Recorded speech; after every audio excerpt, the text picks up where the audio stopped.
Él es la imagen del Dios invisible, engendrado antes de toda creación, porque por Él fueron creadas todas las cosas en el cielo y en la tierra, las cosas que son visibles y las que son invisibles, sean tronos o señoríos, o poderes o autoridades. Todas las cosas fueron creadas por medio de Él y para Él. Él es anterior a todas las cosas y en Él tienen coherencia. Él es la cabeza del cuerpo, que es la iglesia. Él es el principio, el primogénito de entre los muertos, para ser supremo en todas las cosas, porque en Él Dios se complació de hacer su morada en toda su plenitud y reconciliar consigo mismo todas las cosas por medio de Él, habiendo hecho la paz por medio de la sangre de su cruz. Esto se hizo por todas las cosas, para que estén en el cielo y en la tierra.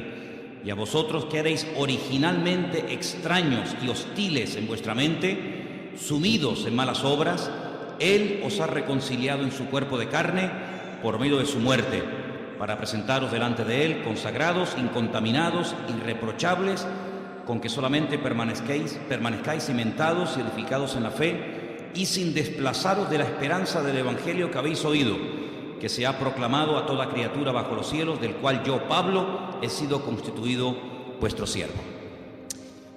Esta es, sin lugar a dudas, la declaración más profunda de quién era Jesucristo. Si saliéramos a las calles o incluso esta tarde preguntáramos, hermano, dígame algo acerca de Jesucristo, ninguno de nosotros, yo creo, que sería capaz de decir cosas tan profundas como la que el apóstol Pablo está diciendo aquí. Dice cosas realmente tremendas, ¿no? Y además, yo ahora les voy a repartir a ustedes, creo que no hay para todos, pero bueno, pueden compartir unos apuntes que los he sacado de un comentarista llamado Barclay, que es uno de los mejores comentaristas de la Biblia, ¿no? Sobre todo del Nuevo Testamento. Y vais a ver el por qué Pablo insiste mucho en enfatizar, en aclarar, en explicar quién era realmente Jesucristo.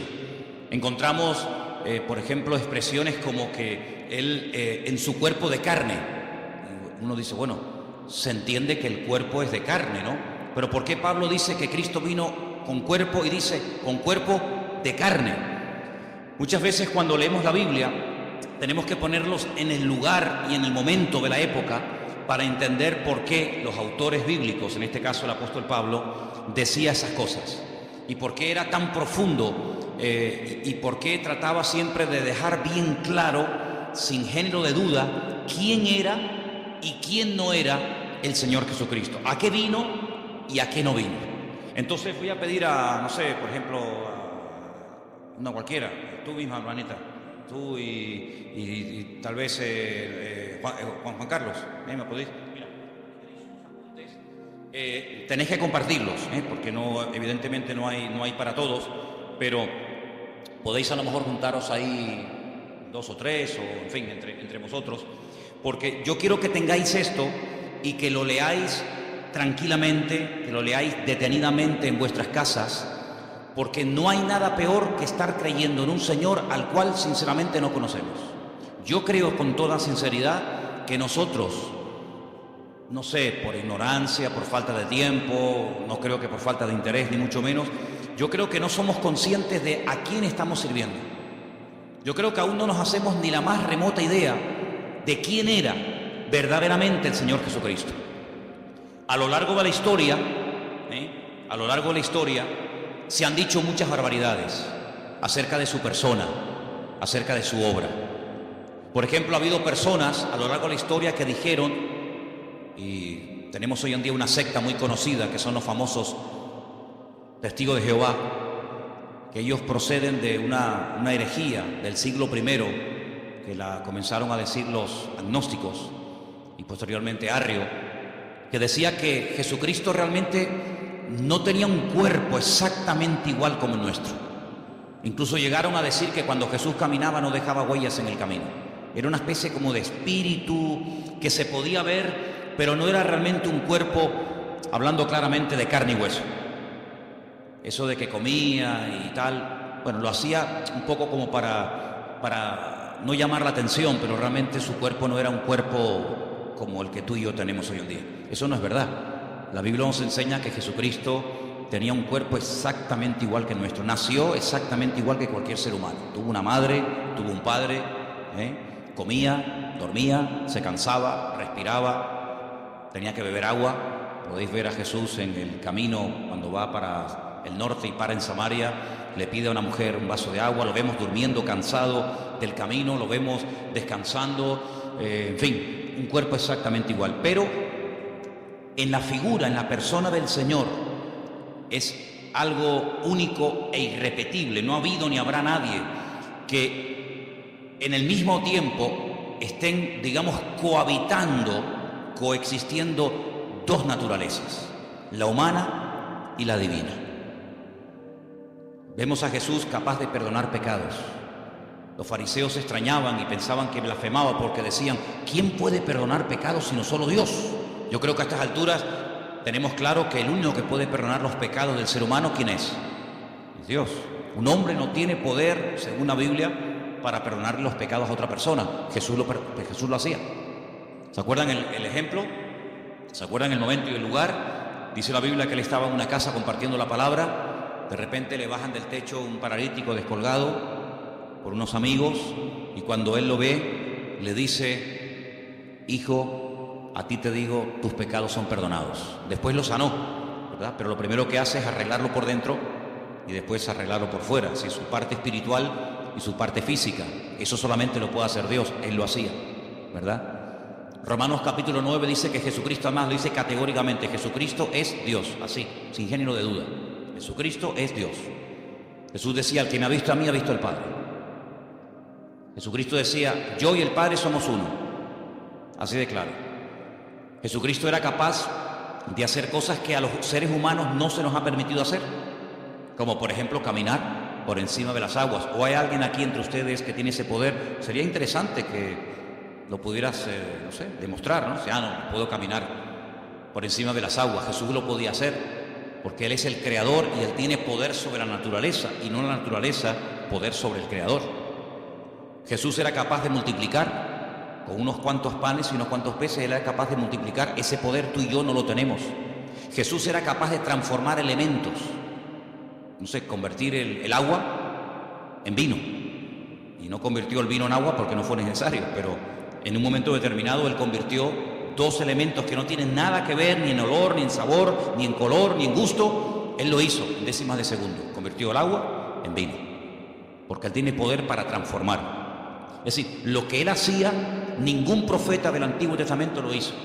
Y mira que en el Antiguo Testamento hubieron profetas que hicieron cosas tremendas.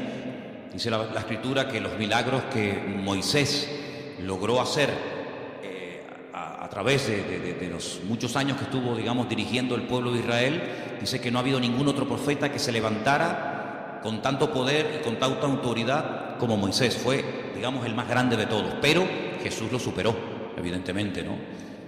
Jesús llegó un día a decir que Él era antes de Abraham.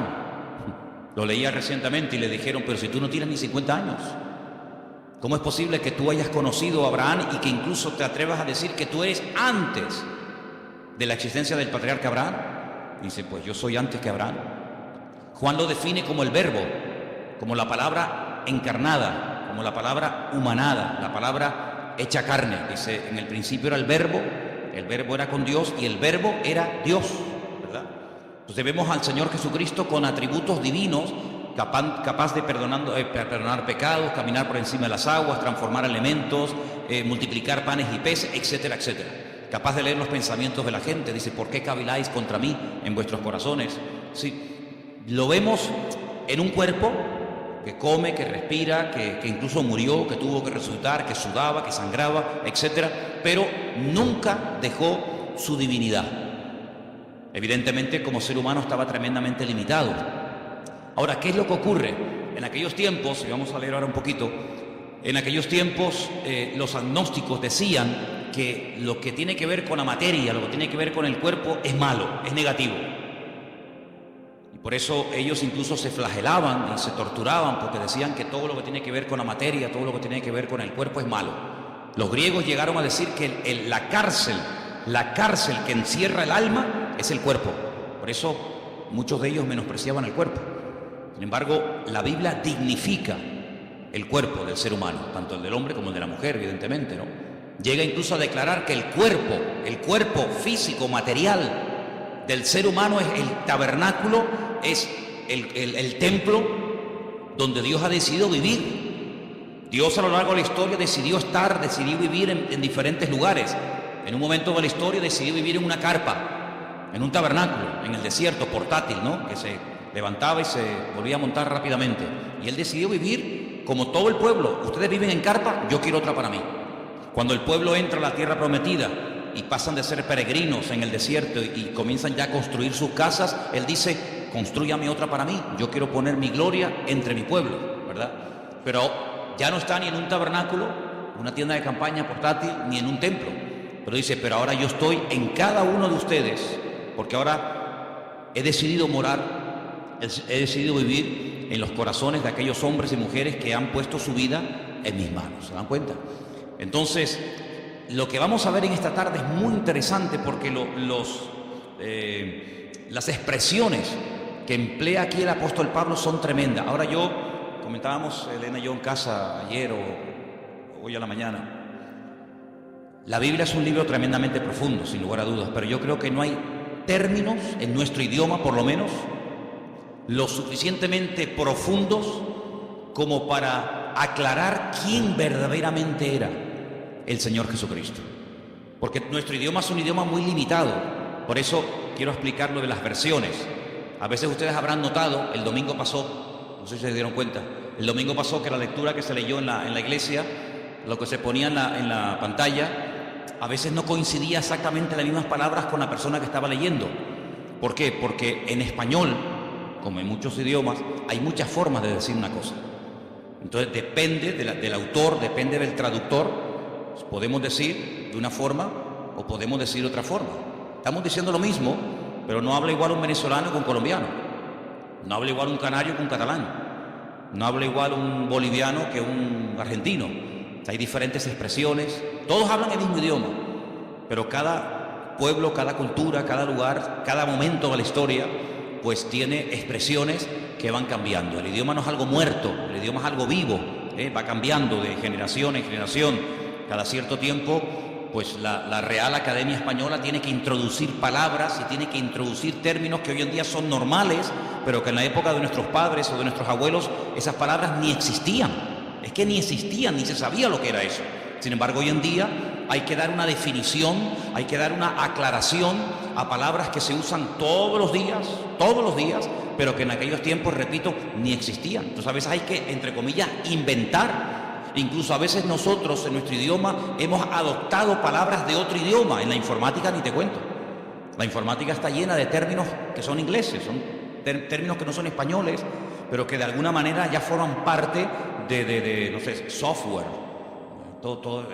Tantas palabras, no vamos a estar ahora perdiendo el tiempo en eso, pero tantas palabras que todo el mundo o mucha gente sabe lo que significan, pero que sin embargo hasta hace pocos años la gente no entendía. Entonces, por eso no es lo mismo coger una Biblia del siglo XIX que leer una Biblia del siglo XXI.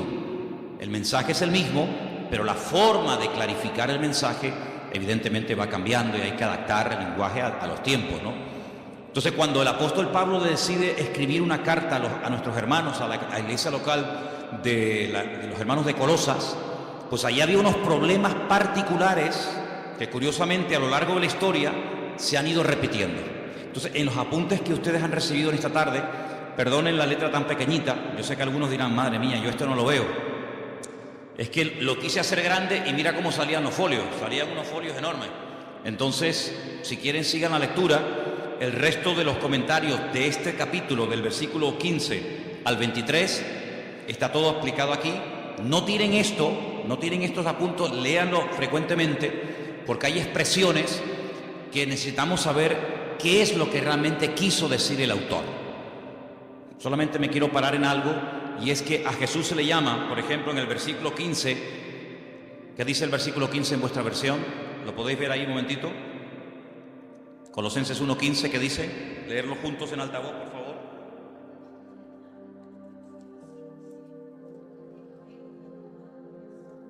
La semana pasada definimos un poco el tema de lo que era imagen, ¿se acuerdan? hablamos de la imagen, la semejanza. Dijimos que son términos que no tienen nada que ver con el aspecto físico de una persona. Toar es la palabra que se emplea cuando se quiere hablar de apariencia, de forma, de figura.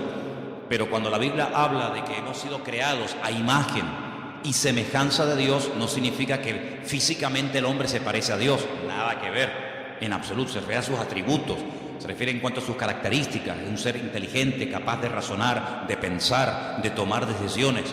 Por eso Dios le daba órdenes al ser humano y nunca le dio órdenes y mandamientos y estatutos y preceptos a los animales, ¿verdad? Porque la capacidad de razonar del hombre evidentemente es superior a la de cualquier animal. El animal no razona, no piensa, no medita, no es capaz de hacer un poema, de hacer un argumento filosófico.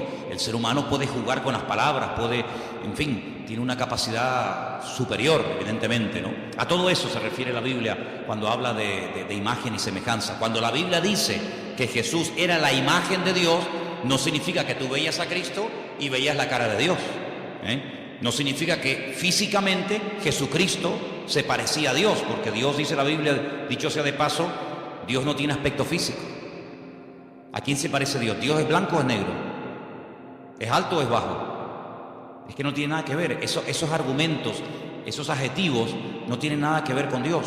Dios no es ni alto ni bajo, no está ni de pie ni sentado, no está ni aquí ni allá, no entra y sale, no está un día alegre y otro día triste. Dios es un Dios inmutable, es un Dios que es totalmente, desde mi punto de vista, totalmente imposible por muchos argumentos, por muchas explicaciones, por muchos adjetivos que utilicemos. Sinceramente, todos se quedan cortos. Yo pienso que a lo largo de la historia el hombre que mejor definió a Dios fue un rabino llamado Maimónides. Hay un libro extraordinario que él escribió en el siglo XII, Guía de los Perplejos, donde él habla él define la esencia de Dios. Y yo no he conocido a nadie, ni he leído ningún libro que explique la esencia de Dios tan profunda y al mismo tiempo tan clara como la define este hombre, ¿no? Él, por ejemplo, dice que Dios no tiene peso ni medida, Dios no tiene forma ni figura, Dios no es un Dios que se puede comparar con atributos humanos. Pero claro, algunos dirán, pero la Biblia habla de los ojos de Dios, la Biblia habla de la mano de Dios, la Biblia habla de la espalda de Dios, dice que a Moisés le vio la espalda a Dios, la Biblia habla de la boca de Dios. Eso es lo que se llama antropomorfismos, es atribuirle a Dios o utilizar elementos humanos para hablar de lo que Él hace o hablar de lo que Él es. Dice, los ojos del Señor recorren toda la tierra. ¿Te imaginas dos ojos así? Por las calles, por las plazas, por las montañas, dos ojos. Hombre, eso no se puede traducir literalmente, porque los ojos del Señor que recorren toda la tierra, ¿qué es lo que quiso decir el autor? Que Él lo sabe todo, que Él lo conoce todo. No es que sus ojos literalmente van por la calle así buscando, ¿verdad? Porque si fuera así, literalmente, quiere decir que si los ojos de Dios están en aquella dirección, ya no están en esta. Si está mirando hacia la derecha, ya perdió la visión de la mano izquierda. Por lo tanto, no es algo literal, ¿verdad? Así que eso es lo que la Biblia, ya digo, se llama antropomorfismo. Es utilizar un lenguaje humano para definir o para explicar más o menos un concepto de tipo espiritual. Eso es al mismo tiempo lo que es una parábola. La Biblia está llena de parábolas. Ustedes pueden leer los evangelios. La parábola del sembrador, la parábola del hijo pródigo, la parábola de la oveja perdida, ¿verdad? Está llena de parábolas. ¿Y qué es una parábola? Es un ejemplo. Es un ejemplo de algo conocido, ¿verdad? Una oveja, una semilla, un chico que se pierde, etcétera, para explicar un concepto espiritual que, utilizando ese ejemplo sencillo, la gente puede entender más o menos, repito, lo que es el reino de Dios, lo que es el amor de Dios, lo que es el perdón, lo que es la misericordia, lo que es la generosidad, la hospitalidad, etcétera, etcétera, etcétera, ¿verdad? Entonces vamos a leer algunas frases de aquí, de la primera página. Ahí en la primera página donde pone los pensadores equivocados. ¿Lo veis? Disculpen que todos no tengan los apuntes, pero después, si queréis, podemos hacer fotocopias, porque es muy bueno que todos tengan estos apuntes y los leas y los repases, porque tenemos que profundizar y crecer en nuestro conocimiento de Dios. Dice así: Uno de los hechos de la mentalidad humana es que uno no piensa más de lo que se ve obligado a pensar. Hasta que uno se encuentra con que otros se oponen a su fe y la atacan, no se pone a pensar en sus implicaciones. A veces nosotros no nos rompemos la cabeza con preguntas que el mundo se hace, ¿verdad? Ni pensamos en eso. Pero, ¿verdad que cuando te hacen una pregunta que en ese momento no sabes qué decir, dices, ay, pues tengo que estudiar, tengo que preguntar, porque a mí nunca se me había pasado por la cabeza que alguien me hiciera esa pregunta? Claro, generalmente, salvo excepciones, la gente suele preguntar más o menos lo mismo. Pero cuando te pasa a ti, que te preguntan por primera vez, y si Dios es tan bueno, ¿por qué se mueren los niños de hambre? Yo, ¿qué le digo? ¿Qué le digo? ¿Verdad? O si Dios es tan bueno, ¿por qué permite tal y tal otra cosa?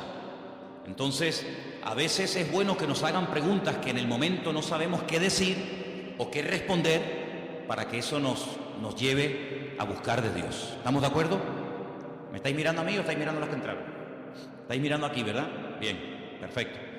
Hasta que la iglesia se vio confrontada con alguna herejía peligrosa, no empezó a darse cuenta de las riquezas de la ortodoxia. Es característico del cristianismo que siempre puede producir nuevas riquezas para hacer frente a una nueva situación. Es bueno que en algún momento de tu vida alguien, un amigo, un vecino, un familiar o quien sea, te haga una pregunta que tú digas, mira, sinceramente en este momento no tengo ni idea qué decirte. Y tienes que acostumbrarte a decir, en este momento no sé qué decir. Déjame que estudie, déjame que prepare, déjame que pregunte, etcétera. Pero no pienses que todo lo que te va a preguntar la gente vas a tener la respuesta inmediata. De hecho, ustedes saben que hay unas chicas en la Biblia que eran las famosas, en su día hablé de ellas, ¿no? Las hijas de Zelofajat, que vinieron un día a Moisés y le hicieron una pregunta a Moisés, el gran varón de Dios, y Moisés dijo, tengo que orar, tengo que consultar con el Señor, porque ni Moisés en ese momento sabía qué responderle a estas chicas. ¿Qué te parece? Preguntas que ningún hombre jamás le había hecho a Moisés. Estas chicas se atrevieron a hacerla a Moisés y lo dejaron con la boca abierta, no sabía ni qué responder. Pero bueno, vamos a seguir adelante. Cuando Pablo le escribió a los colosenses, no estaba pensando en el vacío. Se puso a escribir, como ya hemos visto en la introducción, habla de los capítulos anteriores, para salir al paso de una situación bien definida. Escuchen, había una tendencia de pensamiento en la iglesia primitiva que se llamaba el gnosticismo.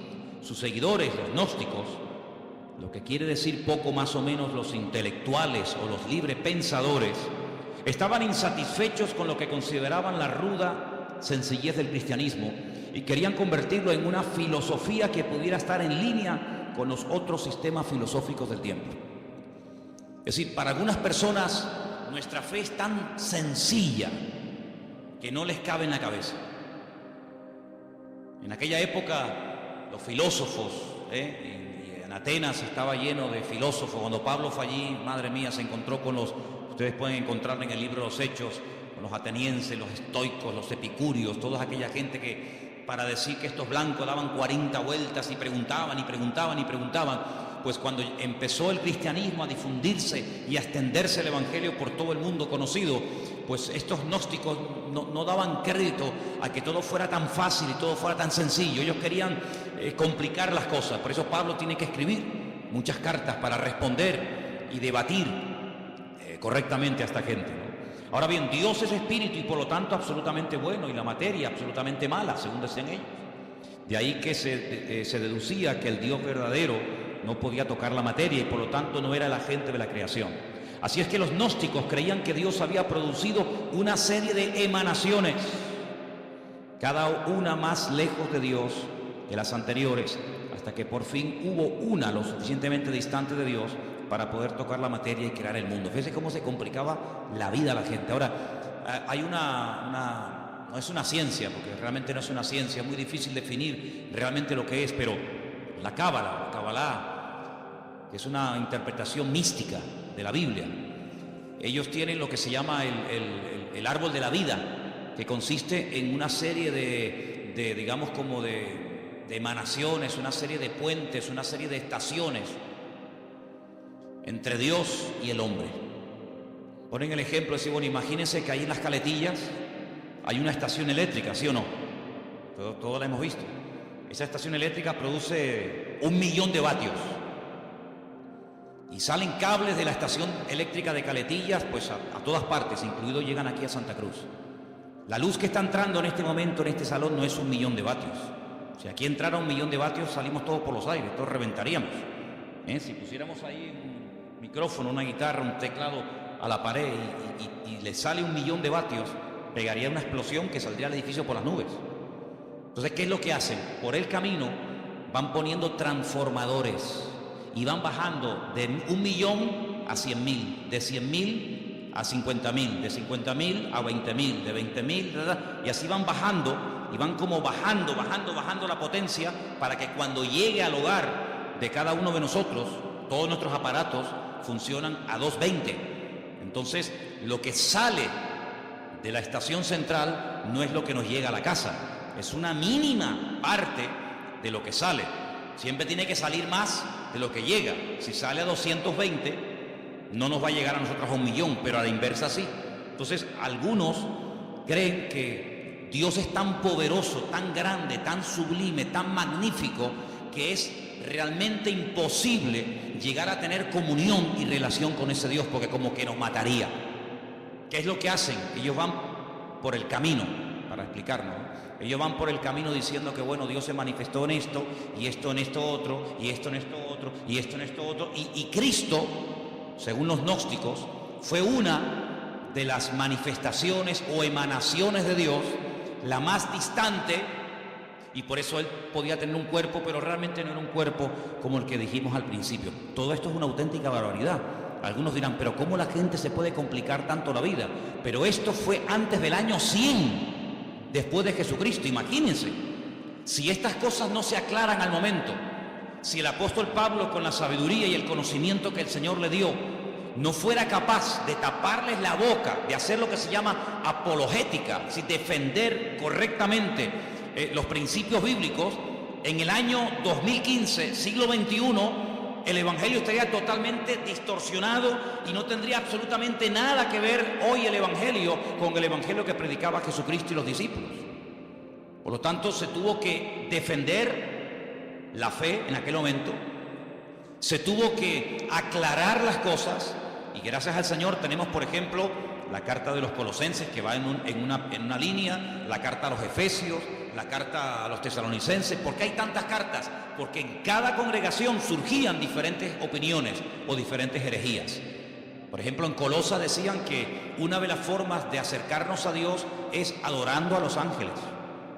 Ya parece que se ha ido a la moda, pero hubieron unos años, aquí en Canarias por lo menos, en los que en algunas farolas se veía pegados unos papelitos donde daban cursos para que la gente pudiera contactar con su ángel particular y ese ángel le llevara a Dios, y de esa manera no ir directamente a Dios porque es demasiado poderoso, pero a través de un ángel como que se baja la intensidad. Se puso de moda el famoso libro o el famoso curso de milagros, ¿verdad?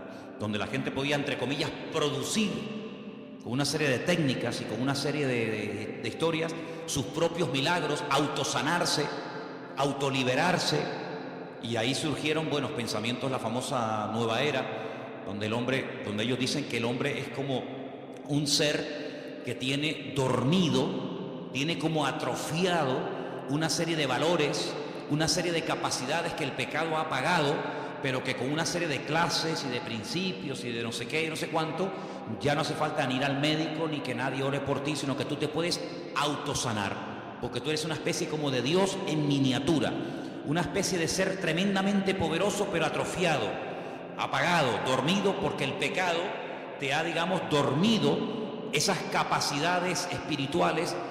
Y bueno, y la gente se complica la vida de una manera tremenda. Con tal de no ir a Dios, con tal de no buscar al Señor, son capaces de buscarlo donde sea.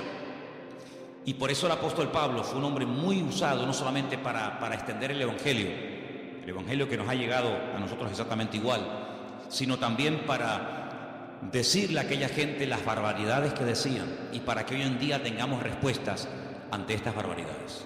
Entonces vamos a seguir leyendo un poquito y después nos vamos a meter en el pasaje. Los gnósticos llegaban todavía más lejos. Estamos en la primera página de los apuntes que les di. Conforme las emanaciones se fueron distanciando de Dios, se volvieron cada vez más ignorantes de Él. Y en las emanaciones más distantes se daba no solamente la ignorancia de Dios, sino la hostilidad hacia Él.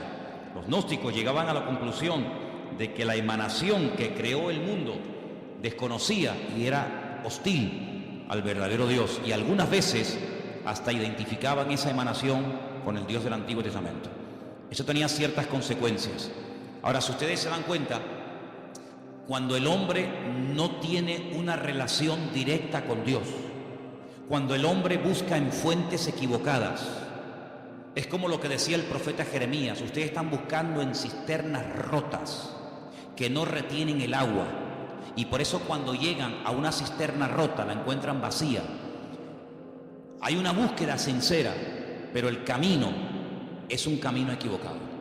No todos los caminos llevan a Dios. Eso tienes que tenerlo clarísimo en tu vida. No es que, bueno, da igual, iglesia evangélica, católica, musulmana, budista, nueva era, da igual, total, todos los caminos llevan a Dios. Es que eso no es lo que dice la Biblia.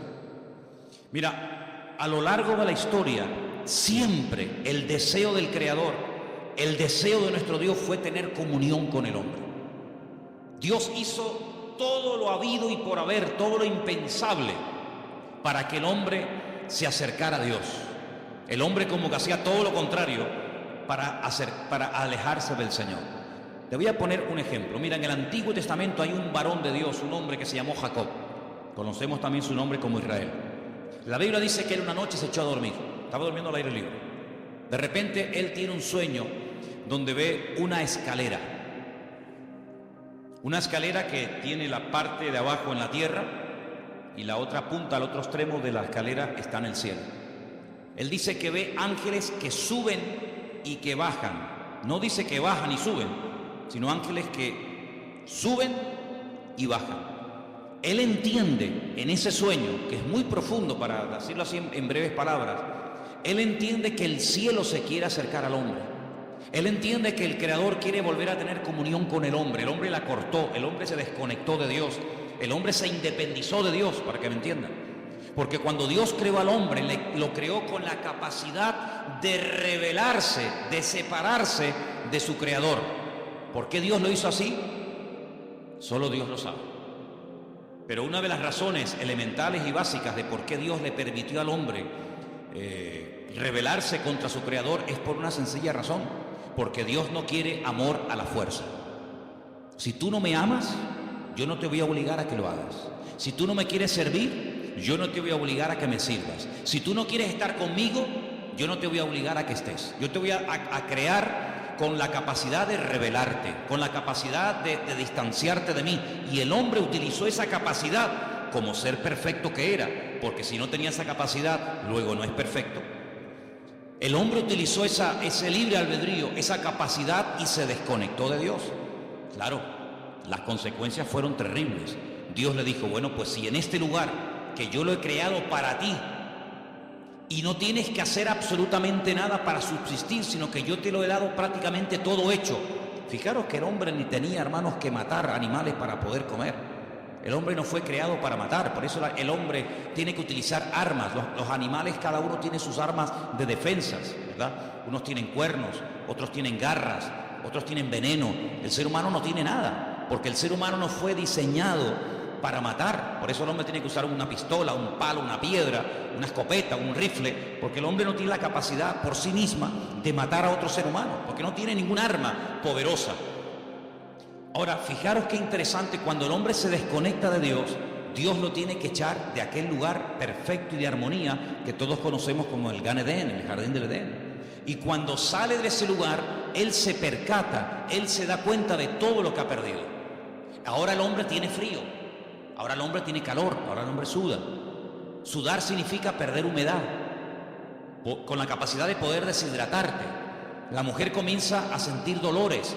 La mujer no fue creada para tener la menstruación todos los meses. En el momento en el que peca, comienza a experimentar El hombre pérdida de humedad y la mujer pérdida de sangre todos los meses. La tierra se le vuelve en su contra. Los animales que antes dominaba, ahora en cierto sentido tiene que cuidarse de ellos porque le pueden quitar la vida. Y así una serie de consecuencias terribles. Pero a pesar de eso, Dios no se desentendió de la raza humana. Dios no dijo, bueno, ustedes no quieren estar conmigo, ahí se quedan. Sino que el hombre sigue, permítame la expresión, detrás del hombre, buscando al hombre. Les habla a través de Noé, pasan de Noé. Les habla a través de Abraham, pasan de Abraham. Les habla a través de José, pasan de José. Les habla a través de la ley de Moisés, pasan de la ley de Moisés. Y así a lo largo de la historia, hasta que personalmente Él se humana, Él se encarna y viene, dice, y habitó entre nosotros y vimos su gloria. Bueno, ya después de tantas manifestaciones del amor de Dios y de tantas oportunidades, el hombre habrá entendido que no se puede esconder de Dios. ¿Qué es lo que hacen? Matan a su hijo, creyendo que de esa manera ya Dios va a cesar en esa ansia, en ese anhelo de buscar constante y permanentemente al hombre. Nada más lejos de la realidad. Lo matan y el Padre dice en Romanos capítulo 8 que a través del poder de su Espíritu Santo resucita a su Hijo al tercer día. Luego la muerte no acabó con Cristo, la muerte fue el inicio de una etapa nueva, donde ahora ya no va a estar bajo la ley de un antiguo pacto, sino la ley de un nuevo pacto. Vienen los apóstoles, vienen los discípulos, vienen los padres de la iglesia, a lo largo de la historia, siglos y siglos y siglos y siglos, Dios continuamente buscando al hombre. El hombre inventando todo tipo de excusas, todo tipo de herejías, todo tipo de barbaridades, que si él no murió, que si él se desmayó, que si María Magdalena se equivocó de tumba, que si los discípulos robaron el cuerpo, que si se equivocó de no sé qué, que si no tenía cuerpo, que si no tenía espíritu, una detrás de otra. Pero sin embargo Dios, en el anhelo y en el deseo de buscar al hombre, hoy en día sigue tocando y llamando a la puerta de los corazones. ¿Para qué? Para tener comunión, para tener relación contigo y tú con Él, y de esa manera poder descubrir el propósito de tu existencia y no pasar por esta vida sin saber qué hago, a qué me dedico, a dónde voy, sino que sepas en todo momento por qué el Señor permitió que tú nacieras y que tú existieras y que tú estuvieras en este planeta un periodo muy corto de tiempo, muy corto, porque la vida es algo tremendamente efímero, algo tremendamente corto, que pasa así, cuando te das cuenta, ¡pum!, se te fueron tus 80, tus 90 años. Pero el objetivo no es vivir en esta tierra por la eternidad, sino prepararnos para retornar al Creador y tener este tiempo como una especie de escuela de preparación para lo que realmente es la vida verdadera, que es la vida eterna en la presencia del Señor. ¿Te das cuenta? Entonces el diablo ha intentado por todos los medios habidos y por haber cegar, que la ignorancia sea la tónica habitual del ser humano, que no lea la Biblia, que no se acerque a Dios, que se acerque a otras cosas, que tenga todo tipo de experiencias y de sensaciones, menos la búsqueda sincera y genuina de buscar a Dios. Pero vemos en la palabra de Dios que el hombre sigue rebelándose contra el Creador, pero todos aquellos que le reconocieron, les dio el derecho de tener un título que solamente llegó a tener un pueblo en la tierra, y es la de ser llamados hijos de Dios. ¿Cuántos dicen amén? Así que ya Dios no podía hacer nada más. Ahora vamos a seguir leyendo un poquito más adelante los apuntes que les he dado, porque hay una expresión que se usa que se ha malinterpretado hasta el punto de decir, y te dicen, no, es que la Biblia lo dice, que Jesucristo, escuchen bien porque esto es muy sutil y ustedes tienen que tenerlo muy claro, que como Dios sabía que el hombre iba a pecar, porque Dios lo sabe todo de antemano antes de que ocurra, ¿sí o no? Dios es omnisciente, todo lo sabe, nada le sorprende.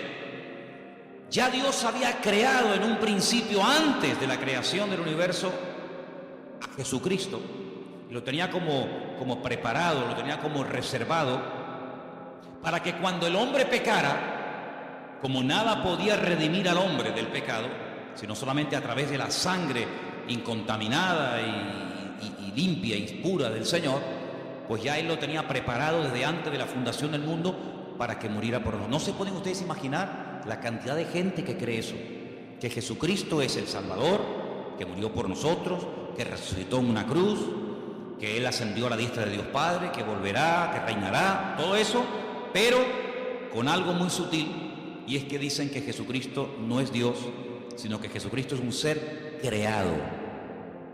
Eso significa, como una vez un señor vino aquí y lo tuve que expulsar de la iglesia porque eso es una auténtica herejía, que si Dios creó a un arcángel que luego se rebeló contra el Señor y que conocemos hoy en día con el nombre de Satanás, que en un principio no era Satanás sino Luzbel, ¿verdad? Ese lucero, significa que si Dios lo creó a él y creó también a Jesús, hay un parentesco, porque son hijos del mismo Padre, tanto uno como otro, y ahí no le permití que siguiera adelante, sino dijo, no, lamento mucho, si usted cree en eso, si usted cree que estos dos son hermanos, esto se acabó.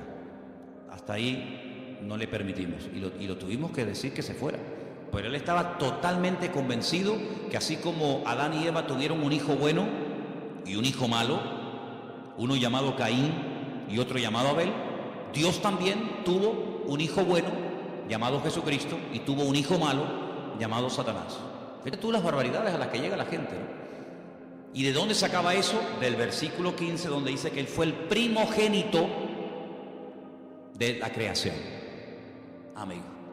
Pero fijaros qué interesante, porque un poquito más abajo, en el versículo 18, vuelve a aparecer la palabra primogénito.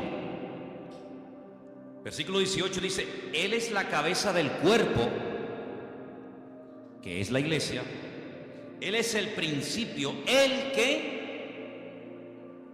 ¿Primogénito de qué? De entre los muertos. Mira, mi pregunta es, ¿Jesucristo fue realmente la primera persona en la historia que resucitó? ¿Sí o no? ¿Sí? No sé, ustedes sabrán, yo estoy preguntándole a ustedes. ¿La primera persona que resucitó fue Lázaro? ¿Sí? No sé, ustedes sabrán. No, porque yo he leído el Antiguo Testamento y he visto que, por ejemplo, Elías resucitó a una persona en el Antiguo Testamento. Entonces hay gente que resucitó antes de Lázaro y antes de la viuda de Naín y antes de aquella chica a la cual el Señor le dijo, Talita cumi, a niña, que te digo, levántate y anda. Luego, tanto en el Antiguo como en el Nuevo Testamento hay personas que resucitaron antes de Jesucristo. ¿Por qué dice que Él es el primogénito de entre los muertos? No es el primogénito de entre los muertos en el sentido de que Él no fue el primero en resucitar. Luego, si la palabra primogénito entre los muertos no significa, y esto quiero que lo dejemos bien claro, si la palabra primogénito entre los muertos no significa que Él fue el primero en resucitar, si volvemos al versículo 15, la palabra primogénito de toda la creación tampoco puede significar que Él fue el primero en ser creado. ¿Sí o no? Miren, cuando uno interpreta la Biblia, y aquí dimos en su época una clase de hermenéutica, hace mucho tiempo que se grabó y no se pueden imaginar hasta el día de hoy, cada día prácticamente, recibimos correos en la iglesia de gente de todo el mundo que han visto ese curso de hermenéutica que yo en mi vida me pensé que iba a ser tan seguido y de tanta utilidad para tanta y tanta gente. Se llama así, curso de hermenéutica. Lo tienen ahí ustedes en YouTube, en la Biblia, que lo grabamos aquí. Una de las reglas de la hermenéutica es una ciencia que se enseña en las escuelas bíblicas, en los seminarios, para ayudarte a interpretar correctamente los textos bíblicos. Si usted no puede interpretar la Biblia a su manera, usted no puede interpretar la Biblia desde un punto de vista únicamente judío, únicamente evangélico, únicamente católico, ateo, no. Tiene que interpretar la Biblia según unos parámetros, según unos principios generales e universales, para que usted no saque conclusiones equivocadas. Por ejemplo, cuando estudiamos, no me voy del tema, pero quiero dejar bien claro esto, porque hay gente aquí que está empezando a venir a la iglesia, y hay gente aquí que lleva años en la iglesia, y a todos ustedes tienen que tener bien claro que todos leemos la misma Biblia, pero lógicamente una persona que está empezando a leer la Biblia por primera vez en su vida no tiene a lo mejor el conocimiento a la base que tiene una persona que lleva toda la vida leyendo la palabra de Dios, que ha oído un montón de estudios, que ha hecho cursos, etcétera, etcétera. Tiene unas bases, ¿verdad?, para interpretar la Biblia completamente diferente, ¿sí o no? Cuando usted empieza a leer la Biblia, pues si la empieza a leer por el Apocalipsis, usted no se va a enterar de nada. Pero si usted ha hecho cursos, usted ha escuchado lo que es el Apocalipsis, lo que significan los caballos, los colores, los números, cuando usted lo lea, usted va a disfrutar de la lectura de ese bendito libro. Pero si usted no sabe, usted no se va a enterar de nada. Es decir, pero es que yo no entiendo la Biblia. Por eso hay gente que a veces dice, mira, yo he leído la Biblia y yo no la entiendo. Hombre, claro, si llevamos a un niño el primer día a la escuela y le van a enseñar a multiplicar y a dividir, el niño probablemente no va a querer más, porque se va a aburrir. Pero el niño aprende jugando, el niño aprende disfrutando con los colores, con el trencito, con las canciones, y así va aprendiendo, ¿verdad?, de una forma sencilla y progresiva y gradual. Cuando vamos a la palabra de Dios, nos encontramos que hay expresiones que no se pueden interpretar literalmente. Una de ellas es la que estamos viendo. Jesucristo es, lo que él está diciendo, Jesucristo es esto, Jesucristo es esto, Jesucristo es esto y esto. Y una de las cosas que Pablo dice que es Jesucristo es el primogénito de entre los muertos. Pero ya les acabo de mostrar que él no fue la primera persona en la vida, en la historia, que resucitó. Por lo tanto, no puede significar el primogénito de entre los muertos, no puede traducirse como, él fue el primero que resucitó. No. Jesucristo no fue el primero en resucitar. Mira, Lázaro, no resucitó Jesucristo a Lázaro. Si Cristo resucitó a Lázaro, ya Cristo no fue el primero en resucitar, sería en todo caso Lázaro. Bien. Por la misma regla de tres, si usted empieza a interpretar unos textos y usted se encuentra la misma expresión, pero versículos antes, como por ejemplo en el versículo 15, dice primogénito de la creación. Bueno, pues primogénito de la creación significa que él fue el primer ser creado. No lo puede traducir así. Vamos a leer según este comentario, según los apuntes que ustedes tienen ahí, qué puede significar esta expresión y después la vamos a clarificar. Estamos casi al final de la página 2, página 766, donde pone lo que Jesucristo es en sí mismo. ¿Lo veis? Aquí abajo. En este pasaje, Pablo dice dos cosas importantes acerca de Jesús. Ambas en respuesta a aquella gente de los gnósticos de aquella época. Los gnósticos habían dicho que Jesús no era más que uno entre muchos intermediarios y que por muy glorioso que fuera, era solo una revelación parcial de Dios. Pablo dice que Jesucristo es la imagen del Dios invisible. Colosenses 1:15. Usa aquí una palabra y una figura que despertaría toda clase de memorias en las mentes de los primeros lectores. La palabra eikon en griego e imagen en su traducción correcta. Ahora bien, como señala este autor, una imagen puede ser dos cosas que se confunden entre sí. Puede ser una representación, pero una representación, si es lo bastante perfecta, puede ser también una manifestación. Cuando Pablo usa estas palabras, establece que Jesús es la perfecta manifestación de Dios. Para comprender cómo es Dios, tenemos que mirar a Jesús. Yo le digo a la gente, ¿usted quiere conocer a Dios? ¿Quiere saber cómo piensa, cómo siente, cómo es Dios? Tienes que conocer a Jesús. A Dios llegamos a través de Cristo. Si usted no conoce a Cristo, es imposible que usted conozca a Dios. Porque Dios se manifestó, Dios se reveló a través de Jesucristo. Hebreos capítulo 1 que dice, Dios habló a lo largo de la historia a nuestros padres de muchas formas y de muchas maneras, pero en los postreros días ha hablado a través de Cristo. Si usted conoce a Cristo, usted no va a tener ninguna duda de cómo es Dios. Cuando usted conoce a Cristo, escuche bien lo que le digo, cuando usted conoce el corazón del Señor, cómo es el Señor, usted no va a tener que estar todo el santo día preguntando, esto es bueno, esto es malo, lo puedo hacer, no lo puedo hacer, puedo ir, no puedo ir, lo digo, no lo digo, lo miro, no lo miro. Cuando usted conoce al Señor, usted sabe perfectamente lo que le agrada a Dios y lo que no le agrada. Usted no va a tener que tener un perro policía todos los días a su alrededor para decirle, no, eso no se hace, no, eso no se dice, no, eso no se toca, no vayas para acá, no vayas para allá. Eso al principio está bien, pero llega un momento en el que tú ya conoces tanto al Señor, que tú ya sabes hasta lo que le gusta al Señor. ¿Quiénes son las personas que necesitan todo el día una sombra? ¿Quiénes son las personas que necesitan todo el día una persona que le diga, no, eso está mal? Las personas que no conocen a Dios. Cuando tú conoces al Señor, ya no hace falta que estén todo el santo día detrás tuyo, porque tú ya sabes, porque el Señor que mora en ti da testimonio a tu espíritu de lo que está bien y de lo que está mal. Los que están empezando y los que llevamos ya tiempo en las cosas del Señor, podemos decir por experiencia que hay momentos, desde que hemos comenzado a conocer o a interesarnos en conocer al Señor, hay momentos en los que sin nadie decirnos nada, cosas que habíamos hecho durante toda la vida, ahora resulta que las vas a hacer y tú dices, no sé, me siento raro, ya no me gusta. Cosas que antes te volvían loco, ahora dices, ya no tienen para mí ningún atractivo. ¿No te ha pasado eso? Dime la verdad. Amigo, porque el espíritu que tienes dentro de ti tira hacia las cosas del Señor y hay como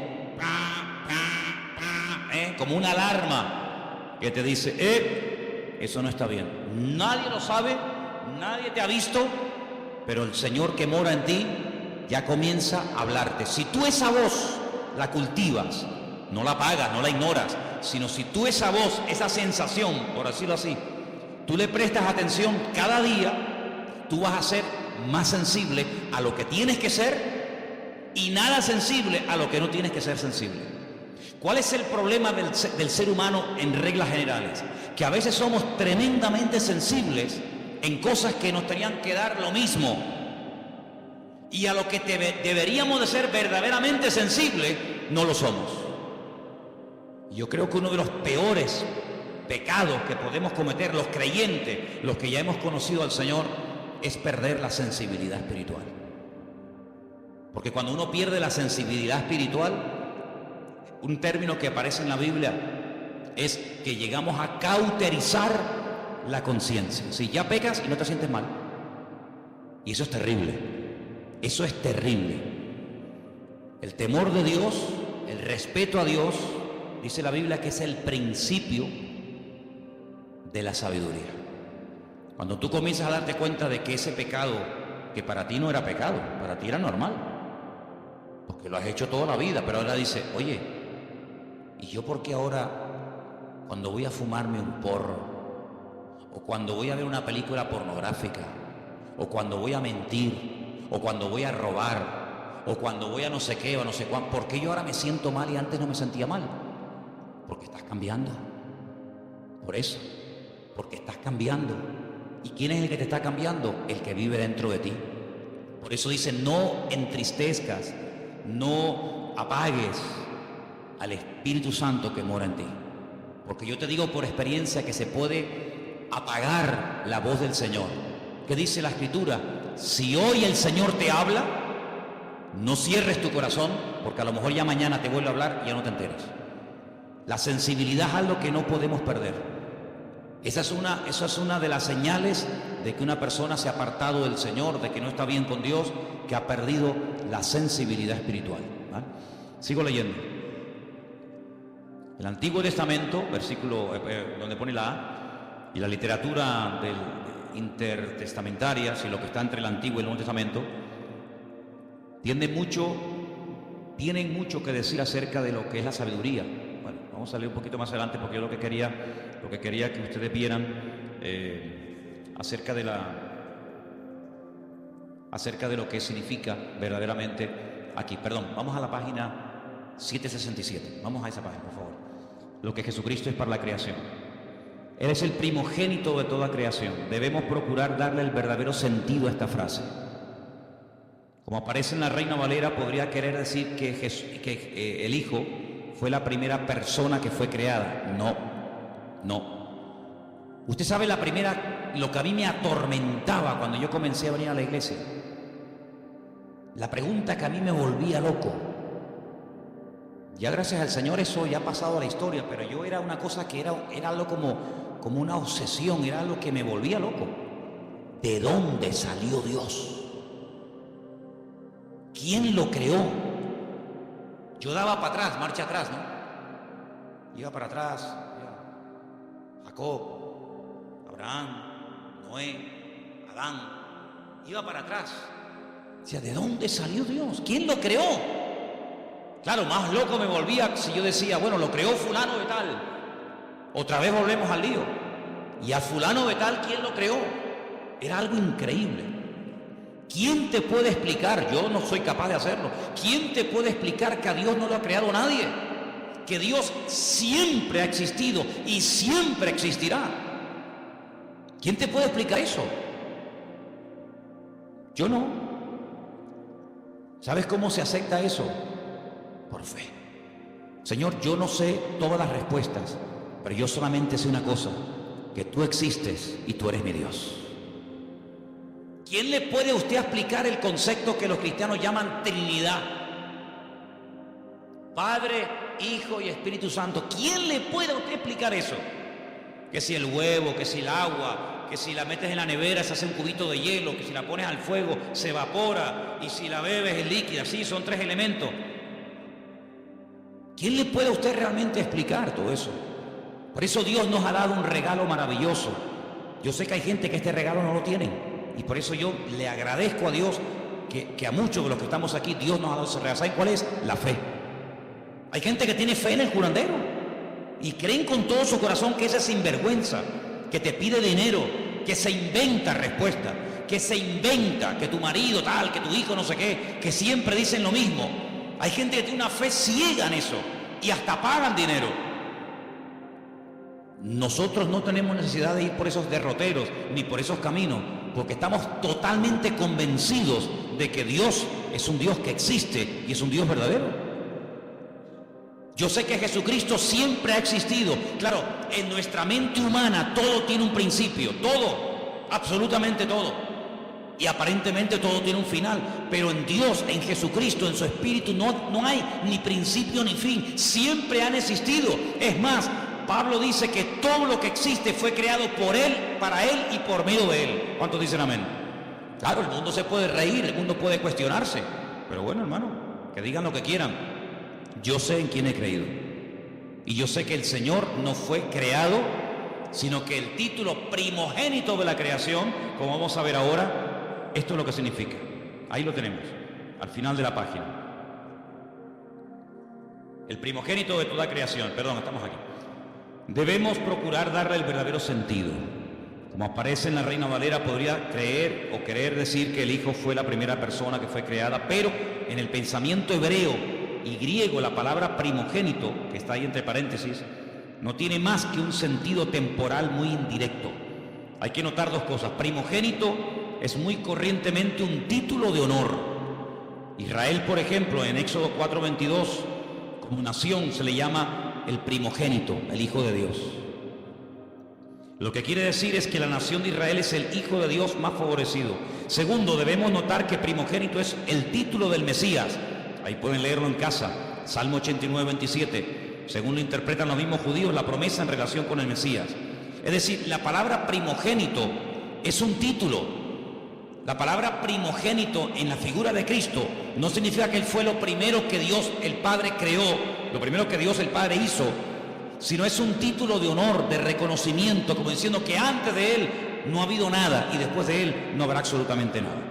Esto hay que estudiarlo con tranquilidad, en profundidad. ¿Por qué? Porque si por ejemplo usted tiene, no sé, la oportunidad o ha tenido la oportunidad de hablar con un testigo de Jehová, ellos dicen que creen en Jesucristo, pero como un ser que fue creado, no como un ser eterno, no como Dios, no como dice la Escritura, Emanuel, Dios con nosotros, sino como un ser, ya digo, que fue creado, como fue creado los ángeles, como fue creado el sol, la luna, las estrellas, etcétera, etcétera.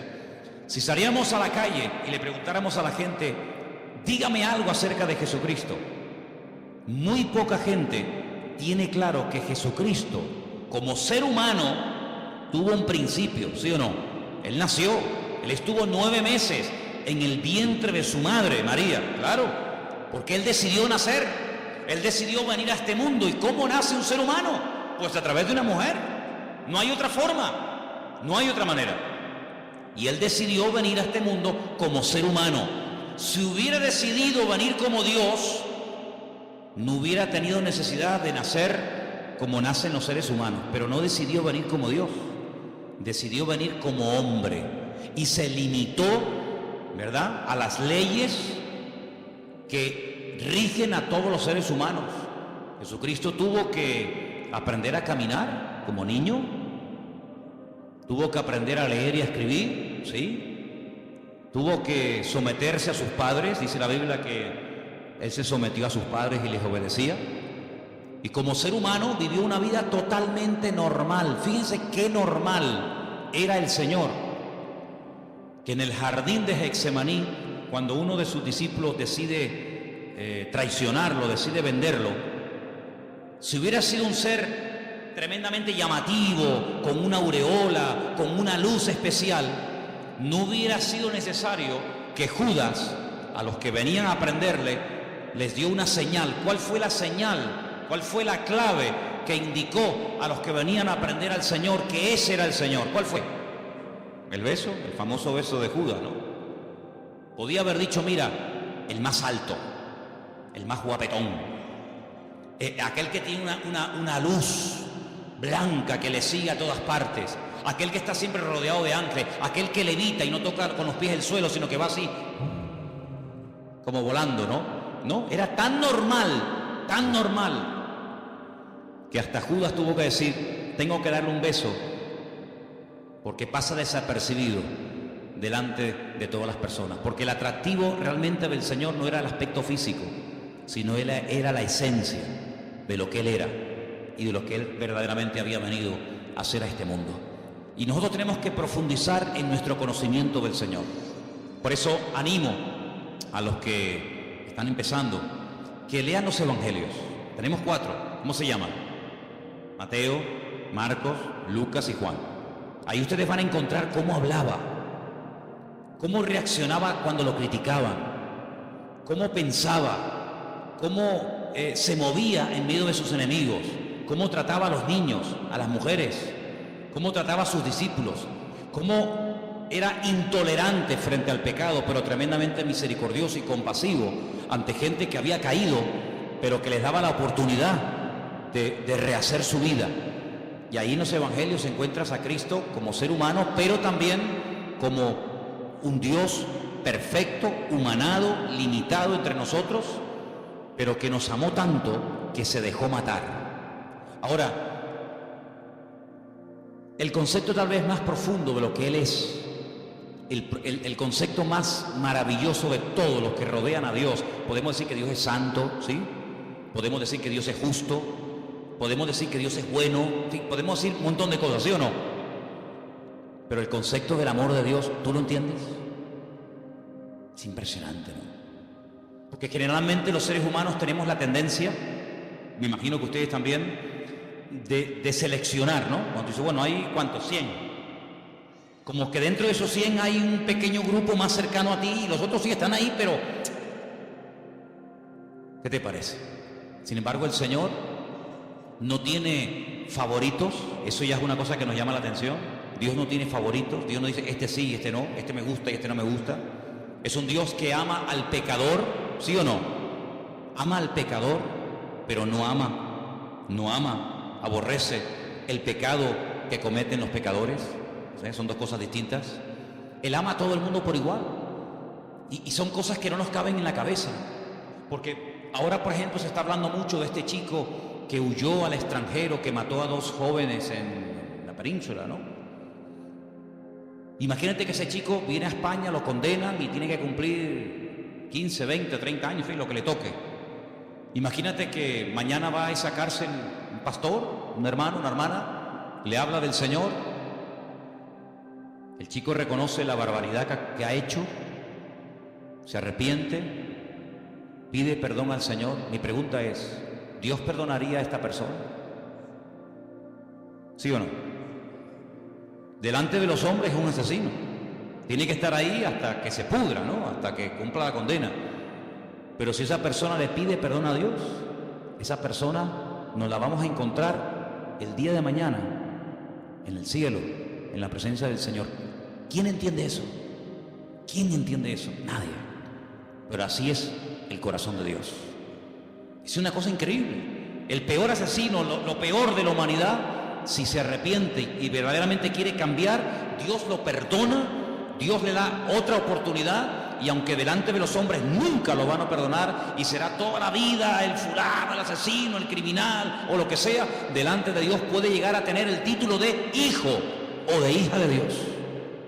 De hecho, ha habido casos en la historia de personas, en Estados Unidos, en algunos lugares existe la pena de muerte, personas que estaban condenados a muerte por la justicia de los hombres,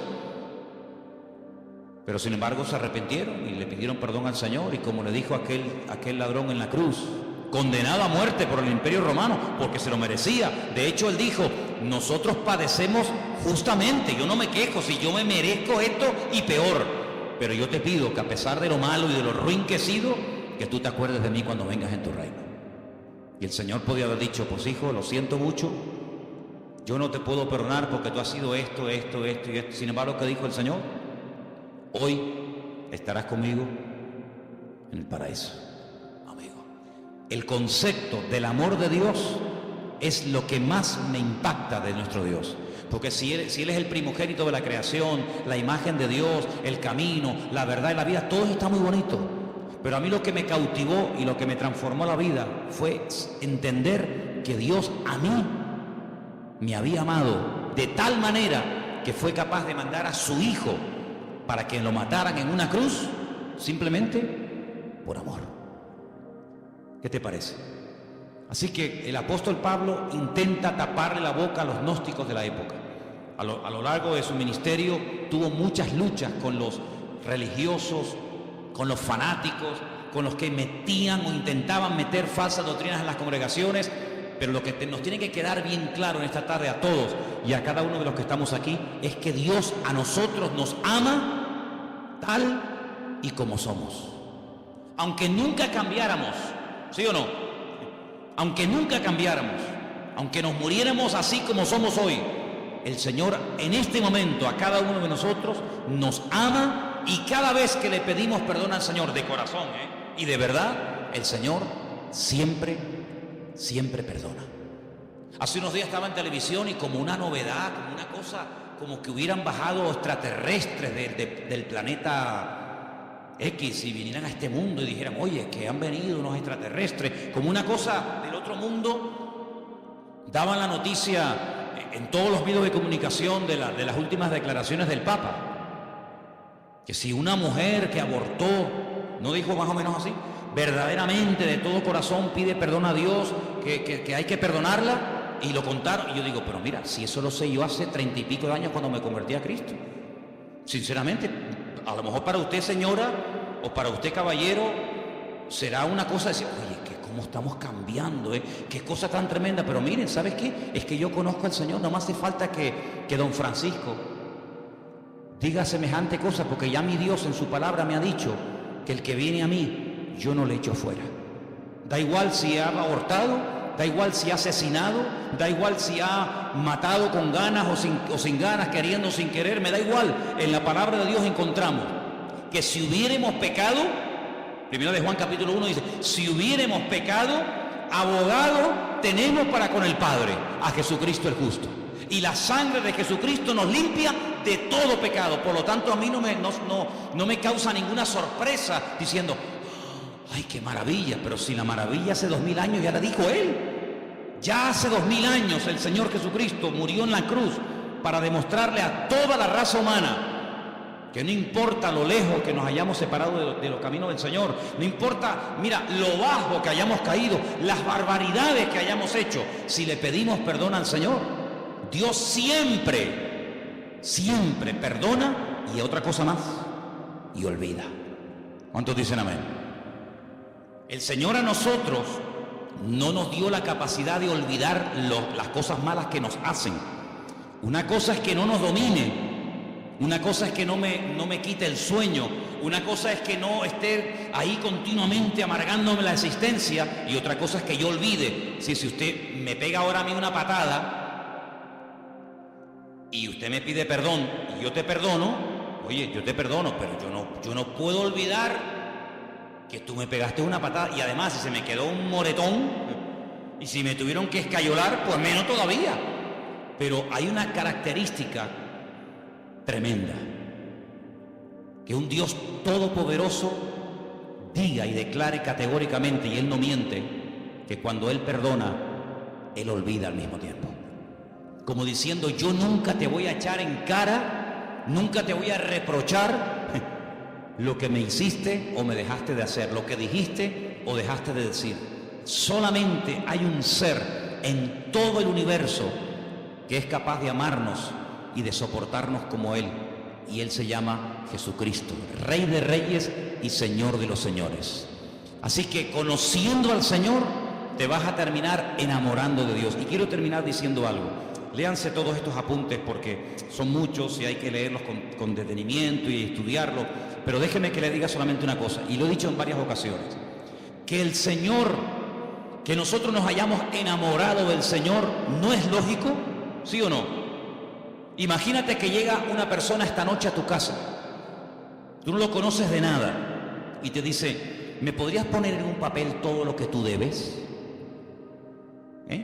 Sí, póngame todo lo que usted debe. Pues mira, debo el coche, debo 5 letras del coche, ¿no? Algunos, ¿no? Debo la hipoteca de la casa, me quedan no sé cuántos años por pagar la hipoteca. ¿Qué más? Pues hombre, no sé, debo... Muy bien, pónmelo todo en una lista. ¿Cuánto suma esto? Lo que sea, toma, ahí tiene usted el dinero. Y así, en cuestión de segundos, ya no debes nada al banco ni a nadie. ¿Te gustaría? ¿Sí o no? Algunos son muy espirituales y dicen, no, hermano, yo oro al Señor. Vale, muy bien. Entonces usted no es espiritual, usted es bobo. ¿Estás enfermo? ¿Te duele algo? Y llega esta persona y te dice, ¿dónde te duele? Pues mira, tengo un dolor aquí. Te pone la mano encima, ora por ti y nunca más te vuelve a doler eso. Oye, ¿tú no le tomarías aprecio a esa persona? Lógico. Cuando tienes un problema no lo buscarías a él o a ella porque te ha ayudado tanto que, oye, mira, ¿me podrías venir un momentito que quiero hablar contigo? Me pasa esto, me pasa lo otro. ¿Quién no se puede encariñar? ¿Quién no puede apreciar, respetar? No digo enamorarse, pero respetar a una persona así, cualquiera. Bueno, pues en cierto sentido, eso es lo que el Señor hace continuamente con nosotros. Nos sana, nos fortalece, nos levanta cuando caemos, nos anima. A veces permite, fíjate lo bueno que es y lo sabio que es, que cuando ve que nos estamos un poquito medio apagando, quedando atontados, permite ahí una pequeña prueba, una pequeña cosita, ¿no? Ay, tal, ay, Señor, ayúdame. Y el Señor dice, fíjate lo bueno que es, que podría decir, bueno, ya no quieres orar, pues nada, no ores. Pero Él dice, le voy a poner una piedrita en el zapato, para que le haga una llaguita. Ay, Señor, mira que me salió una llaguita, sí, dime qué quieres que haga. Señor, que me sana, ahí tapó una sanidad. ¿Quién no se enamora de un Dios así? ¿Sí o no? A todos nos ha pasado. Pero lo que yo quiero preguntarles ahora, ¿qué vio Él en nosotros para enamorarse de nosotros? Porque ¿cómo no me voy a enamorar de un Dios que tiene estas y más características, cualquiera? Pero ¿qué vio el Señor en ti y en mí? Cuando a veces una persona que te ama te dice, qué ruinito que eres. ¿No te han dicho nunca eso? Qué malo que eres. Cuando quieres ser malo, eres malo. Cuando quieres ser buena, mira que eres agradable. Pero el Señor, a pesar de nuestras debilidades y defectos, Él nos ama. Hermanos, amemos también nosotros al Señor. Y sirvámosles con alegría, sirvámosles de todo corazón, porque es un privilegio el ser llamados hijos de Dios. Y quiero terminar pidiéndoles que hagan una reflexión. Imagínense que en esta noche supiéramos, es una hipótesis, no es real, pero imagínense que supiéramos que en este momento en la Plaza de España, allá abajo en pleno corazón de Santa Cruz, hay 8 o 10 mil personas sin hogar, sin agua potable, sin comida, sin nada, y que hay cientos y cientos de niños, pues como los niños que tenemos aquí en la iglesia, que a veces entran, salen, el otro que canta, el otro que toca los palitos, Bueno, pues eso es lo que está pasando en este momento en Europa, donde hay miles y miles, millones de personas huyendo de países que están totalmente destrozados. Y yo me preguntaba hoy, digo, Señor, si nosotros al salir del culto en esta noche, sabiendo esa situación, no se nos ablanda el corazón, entonces que nosotros nos hemos convertido sin darnos cuenta en creyentes tremendamente teóricos. Me contaba Priscila ayer que miles de familias en una pequeña isla llamada Islandia se han ofrecido a las autoridades del país, al gobierno de dicho país, para dar acogida en su casa a personas que no tienen nada, que han huido con lo opuesto y que no tienen nada. Yo me preguntaba, ¿será que lo que llamamos el estado del bienestar, no lo llaman así a cómo se vive en Europa, el estado del bienestar? ¿No será que el hecho de que nadie nos haya perseguido nunca, porque a nosotros no nos ha perseguido nunca nadie? A ningún hermano nuestro lo han torturado en una cárcel, lo han crucificado, lo han declarado. A nadie. Lo más que nos han dicho es un insulto, lo que sea. ¿No será que todo eso, sin darnos cuenta, se nos ha vuelto en nuestra contra? Y nos hemos hecho tremendamente cómodos e insensibles ante el dolor ajeno. Pues están en Hungría, hermano, están allí en Hungría, están en Grecia, están tan lejos. Pero yo pregunto, ¿seríamos capaces, y me pregunto yo también estoy metido en el ajo, ¿seríamos capaces nosotros de decir, pero ¿por qué tienen que estar ahí un montón de familias pasando frío y hambre, cuando nosotros somos la sal de la tierra y la luz del mundo? ¿La luz para qué es? Dice el Señor, no es para ponerla debajo de la mesa, es para ponerla encima y que todos sean alumbrados con la luz del Evangelio, con la luz de los cristianos. ¿Seríamos capaces nosotros de decir, vénganse a vivir a nuestra casa? Tengo 3 habitaciones, nada más duermo en una, ¿para qué quiero 2 habitaciones vacías? ¿Seríamos capaces de traer una familia a nuestra casa? Si no somos capaces de reaccionar ante momentos de urgencia, nuestro cristianismo es simplemente una teoría. Es simplemente una teoría. Yo sé que no es nuestra realidad social. No tenemos ahí a miles de personas acampadas, pasando frío, pasando hambre, sin saber a dónde van. Pero ¿y si fuera? ¿Y si esa fuera nuestra realidad? ¿Seríamos capaces de dar la bienvenida, la acogida, para que se quedaran un montón de gente durmiendo aquí en la iglesia o en nuestra iglesia del Puerto de la Cruz? ¿Seríamos capaces? ¿Seríamos capaces de llevarnos a un matrimonio